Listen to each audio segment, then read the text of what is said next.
So we're going to open up with the Marvels, which has had a bad box office run. I've been saying for a couple of weeks here on the podcast now that the Marvels and the Flash are having a battle for biggest flop of the year. I think Marvels takes that, wins that one for the year now.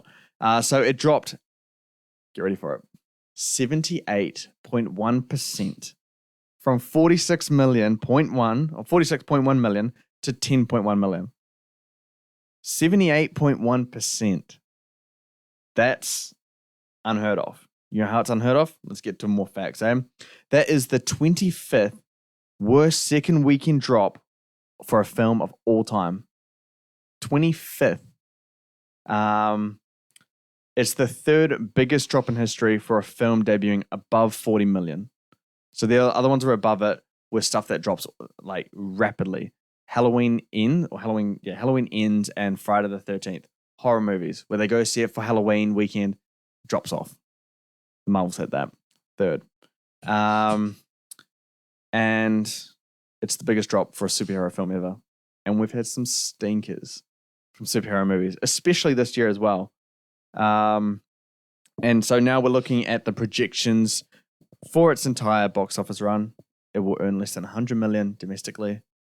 And it will earn around 200 to 250 million worldwide, which is its budget.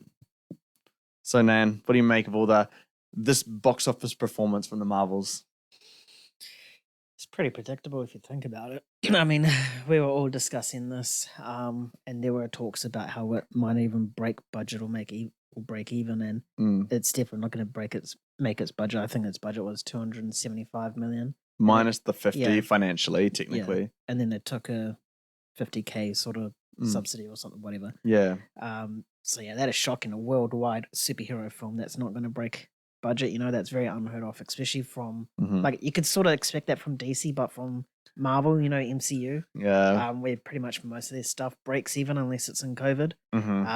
Is shocking. I don't know what went wrong. I do know what went wrong. But I think it just goes to show that people are getting a little bit fatigued from superhero content. Yeah. I think Marvel is definitely a big sort of part in that, pushing out so many movies and TV shows within a year that people are getting sick of it and they're not going to go see other comic book movies, not just Marvel, but also DC, because we saw it with The Flash as well. And we're probably definitely going to go see it with Aquaman. I don't know who's going to go see that. Yeah. But yeah, it's bad, considering the first Captain Marvel movie made $1 billion. Yeah, I think it's like 1.15 billion. Yeah, that's insane. Like, first film making $1 billion and then the second one not even breaking its budget. Like, how pathetic. This is historically bad. A 78% drop, dude. I don't see that very often. I remember I absolutely roasted Halloween Ends for dropping such a stupid amount, which was like 78.5%. And now the Marvels have done it. I don't think Marvels would drop this bad. I thought that people liked it, it had a fresh rating. The audience score was doing well. I think, the cinema score was B. And we've had this before.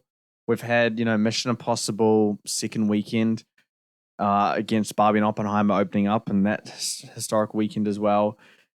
And nothing's dropped like that. So 78 is crazy to me. And what opened against it was Trolls and Hunger Games. Nothing. There's not like significantly like major competition there. That's surprising. But yeah, I think there's not one reason for this. There's loads of reasons that all made the entire result, I think. And you covered a bunch of it as well. Obviously, stuff the actors couldn't promote. That plays a part in it. I think superhero fatigue might be the biggest one, because if you look at Aquaman's early predictions, the opening weekend's around like 35 to 43 million for opening weekend, which I think the first one opened above 100 million, or I think like 90 million or something like that. Opens around Christmas time, so the longevity of that holiday run, how they usually go, that could play a part in it. But the fact that all these opening weekends are so far below their like predecessors kind of points towards some superhero fatigue. Even Guardians of the Galaxy 3, which is like we were talking on that chat, like I think during the week, Guardians of the Galaxy 2 came out, and then they had Exposure and Infinity War and Endgame, which kind of like everyone saw. So now Guardians are a well-known A-list comic book property, right? And then you got James Gunn doing this. It comes out to amazing critic reviews. Everyone loves it. Yet it still only debuted like below the second one by like nearly 30 million. So I think superhero fatigue really does play a part in these. I think it'll be interesting next year. Deadpool 3 may be the ultimate sign, because we're going to cover a little bit more on Deadpool 3, but it's looking to be big. If people can't get into that, then what are they going to get into, you know? Yeah. Yeah. I don't even know what other superhero movies come out next year, because Marvel has one movie. DC's not around. Spider-Verse got delayed. Is it just one? Is Venom 3? No, what's that movie? You know, Oh, Madame Web, yeah.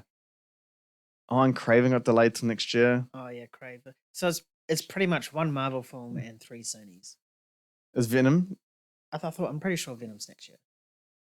So it's just hot garbage and Deadpool 3. So just hot garbage. Nah, I mean, I think Deadpool 3 could be a lot of fun.